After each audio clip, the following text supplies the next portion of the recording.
You didn't do the intro?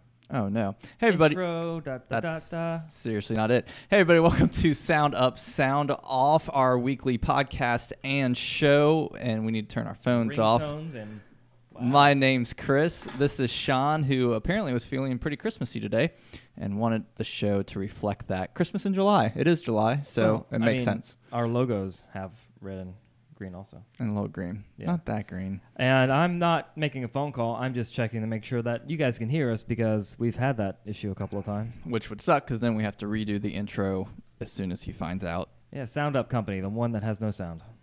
That's not true.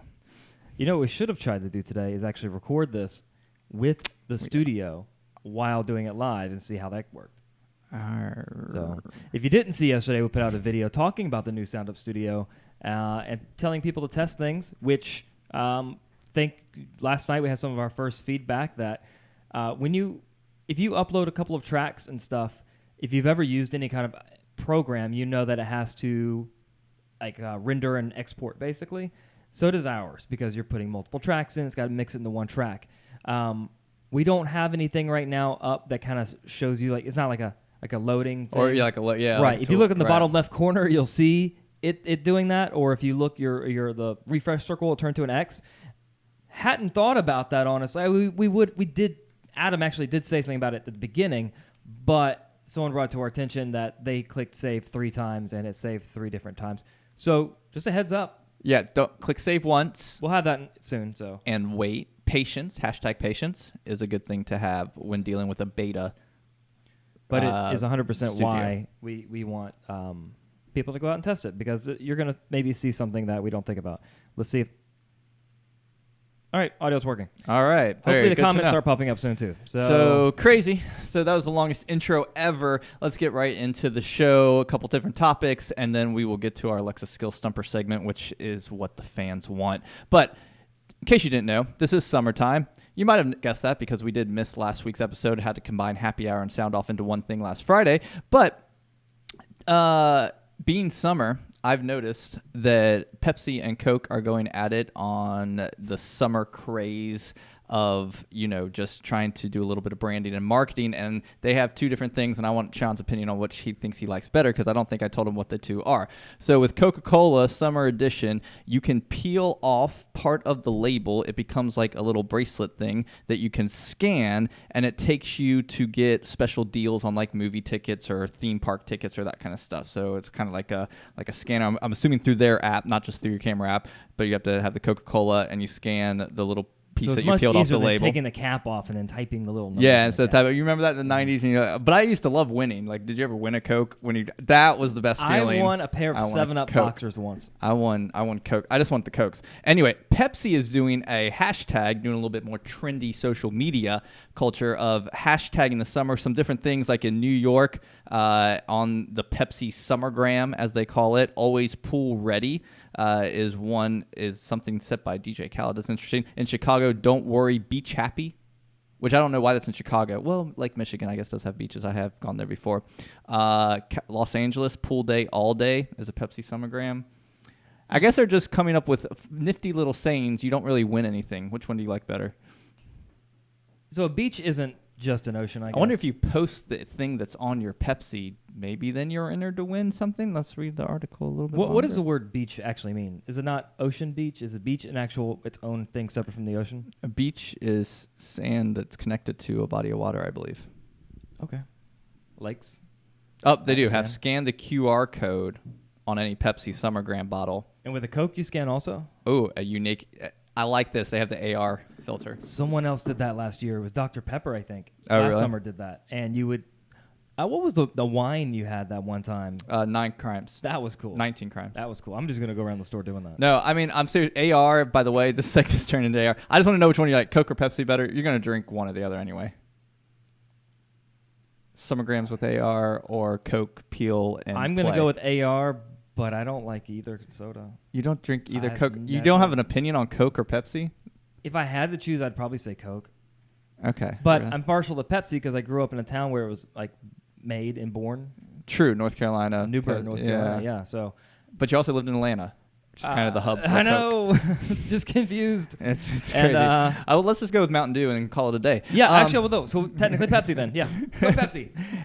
Anyway, but AR coming down the pipeline, if you're not using that in your business, I know I'm getting ready to in a couple businesses of mine because it's going to make sense here. I think once they make it a little easier from the phone. Do you guys want our studio cool. to be AR? You just hold your iPad up and you record into an AR studio, and all the tracks are 3D, and you just reach your hand and cut them and paste them. Would that be cool? That would be really awesome. That would be like some Iron Man crap right there. That's awesome. Yeah. All right.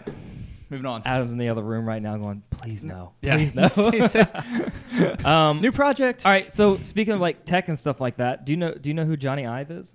That sounds familiar. Why do I know? You've watched the Apple stuff, and they have the British fellow talking about. Did I go to high school with him? No. Okay. He's designed everything from Apple since the colorful Macs they had back in 2001, the iPod and so on. I had one of those.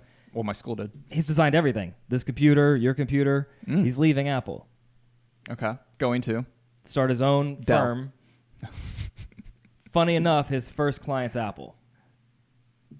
So technically, I guess he's still going to design a few things there. Yeah. But I guess they said over the past couple of years he's grown bored and stuff. And you can kind of tell.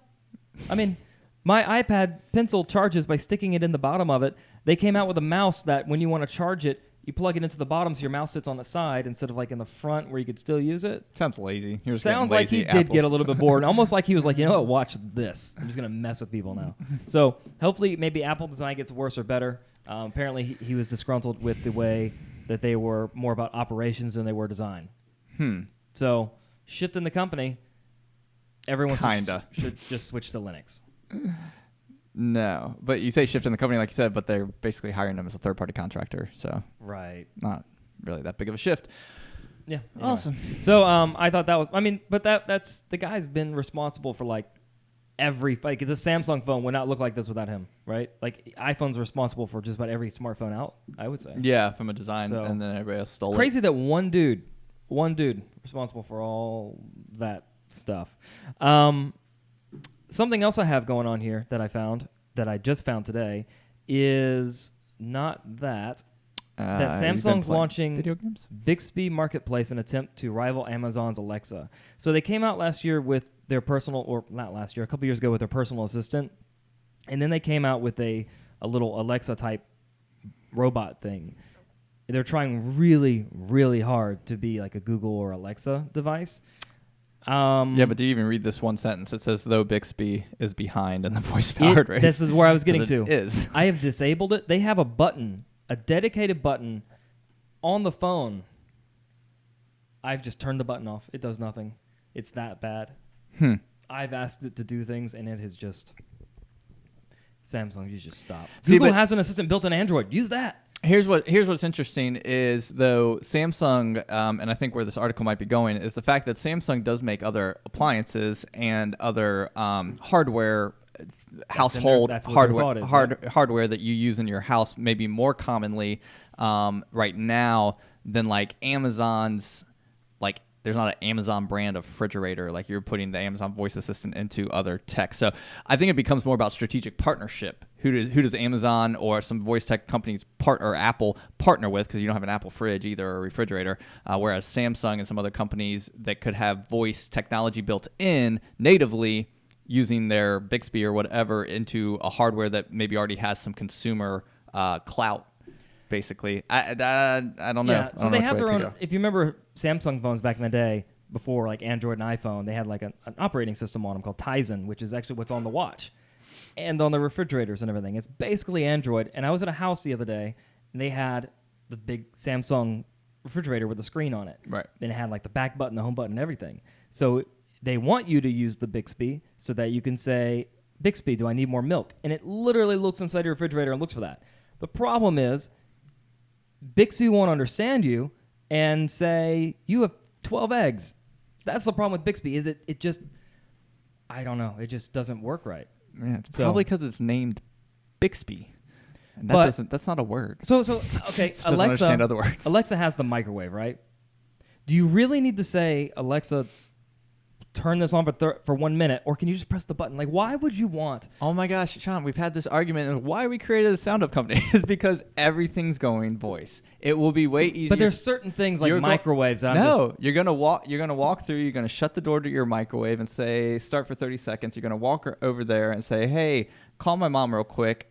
Or look up this recipe, and then you're gonna walk to your fridge and be like, "Hey, am I out of lettuce? Oh no, I do have some lettuce." And then it's just gonna be so native. As soon as they shorten the friction of time, when they shorten the friction, like you said, when it understands you and it's real time and it's moving at the speed that you're moving. Google's really good at that. I think Google's the best at that. Yeah. Amazon has an update coming out that's gonna make it a lot better. There's a commercial. Man, there's a term for it that we learned in marketing class, but basically the commercial's so memorable, but they did a poor job at what the commercial's about, the brand.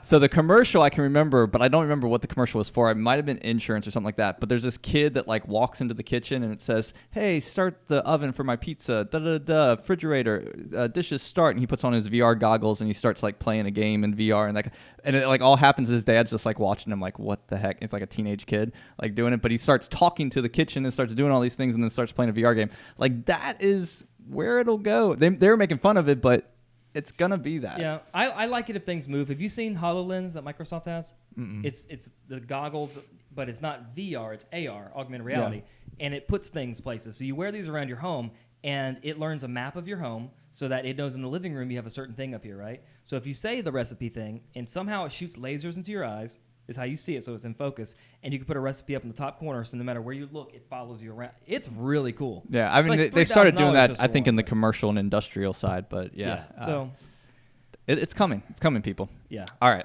Let's go ahead. We didn't have a ton of topics this week. Here in the United States, there's a holiday, 4th of July. If you need support on the 4th of July, feel more than free to message. But if we happen to be in a swimming pool, I'm sorry. Yeah. My phone's usually by my swimming pool. I get yelled at for it a lot. And my laptop's usually at the table by the swimming pool. Oh, you do that too? I get. Yeah. We work a lot. Yeah. I didn't go to a baseball game recently because I was like, I don't want to be the only guy with a laptop because like I had 12 laptops on. Yeah. I was helping everybody with their laptop. I didn't have 12, but yeah, I was at a baseball game with we did not. We did not. You Myrtle Beach Pelicans. It's bad. It was a rain delay too. You paid attention though.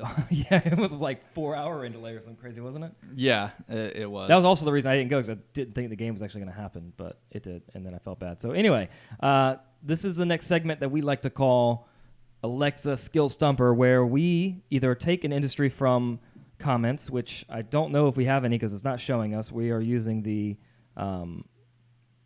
Restream platform, and it's not showing me any comments, so I don't know. If you've commented, I'm sorry. That's okay. We'll answer you later. So if you have an industry,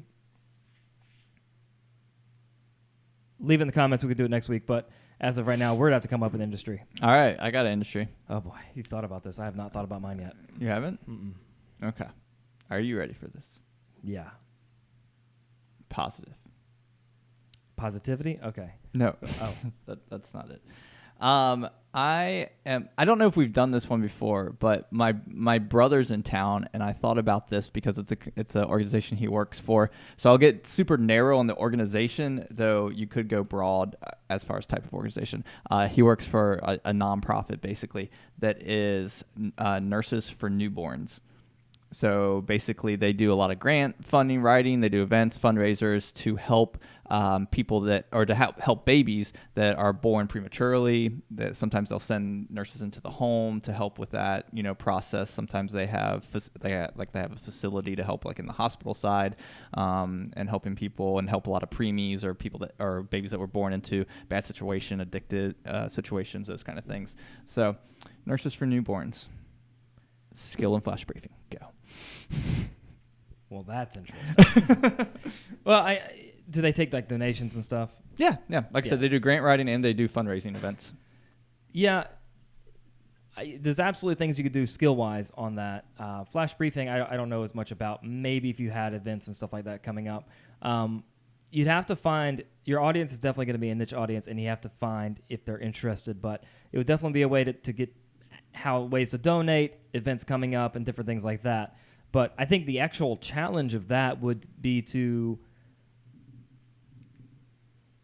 So their demographic is, who are they targeting normally? Like if they're on Facebook, what are they posting? I think you're running two audiences. You're running the, charitable givers, altruistic people that, are going to donate to an organization or maybe have been affected by that situation or had family members affected by having, premature babies or babies in difficult situations when they're born.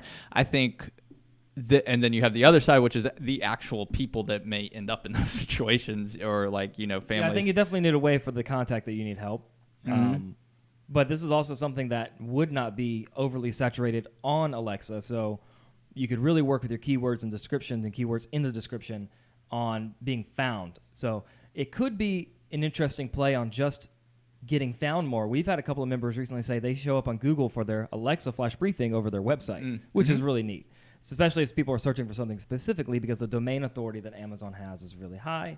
I think it's going to be a more informational type, maybe with questions from both someone that needs help and someone that wants to help. You could load that thing up with a bunch of Q&A type stuff. That's the route I would go with that. Maybe we've talked about working on something to take donations in the future. I think that would be very powerful if we can get that going, Adam. Well, we've had to work on. We were researching nonprofit and the percentage that Amazon takes and the processing fees and stuff.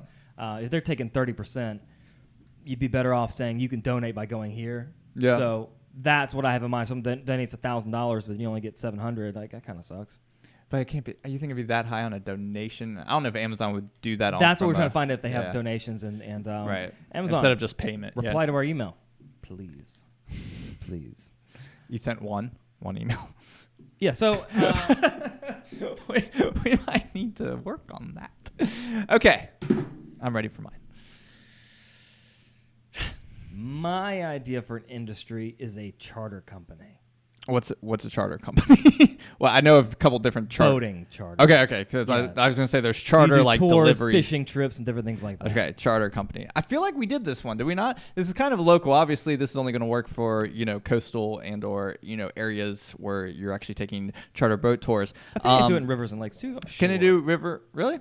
Okay. In the mountains, I know they take you. Well, they're more like kayaking ones. Yeah, it's like kayaking. I mean, I think of charter. I think of like a fishing tour or something like that. Tours, like Charleston has like the carriage tours, right? The history tours. I know they do that in different historical towns. Obviously,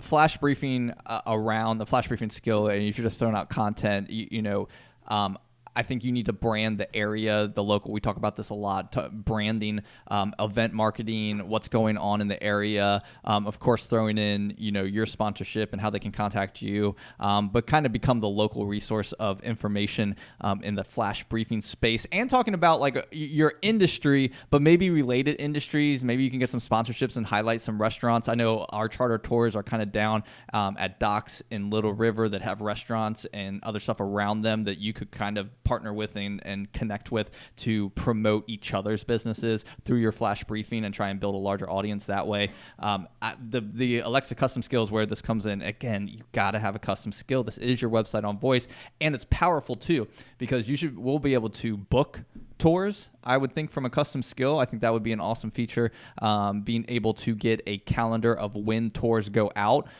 It would be nice if you had a vacation, if you're a vacation down here and you want to know, when's the next, I don't know, ABC charter fishing tour time for today, and you could just ask in Q&A through that and have a lot of information about your company and how to book, maybe even pay and reserve, what we were just talking about.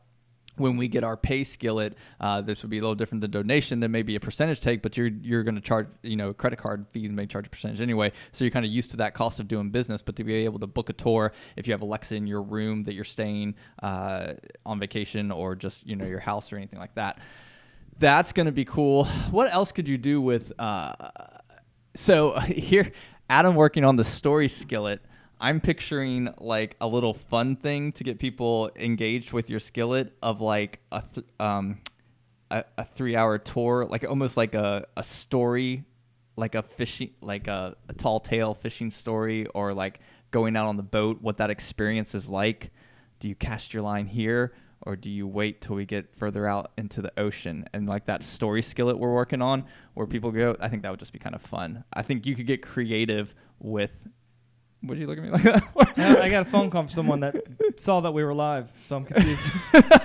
I think. Don't you think that would be fun? Like if I was if you're a charter fishing company, you have stories. You have stories on the open sea, and I think you could use our story skillet to like create a fun story that people could get involved into about an experience. Ghost stories on the or buy on the the little sea. things and have games while doing it, and you have to answer a question. You have to tap whoever gets to answer it. Or you could have your Alexa on your boat on your tour. Oh, that's what I was thinking. Yeah, and have ability to what kind of fish are we going to catch today? Or just like waiting ask room questions with the little. What are they called? The little. You buy them for the Echo, and you can you play games and like. The little buttons. Mm-hmm. Yeah, that may actually be called Alexa buttons. Anyway, get some of those. Lots of have them in ideas. your waiting room. That way, people play games with history and stuff. If you're a local charter company in Myrtle Beach or in America, we want to help you out. Come see us. Boom. That's a bad thing. Anyway, that's all I have. All right, awesome. Well, I hope you guys enjoyed this edition of Sound Up, Sound Off. Happy 4th of July, all of you Americans watching, and happy regular Thursday. Isn't that when 4th of July is? If you're not in America, happy Thursday. And if you commented, I've been trying to find the comments. I don't see any. So if you didn't comment, it's hurt my feelings. You comment next week. Have a great day. I was waiting for you to say bye.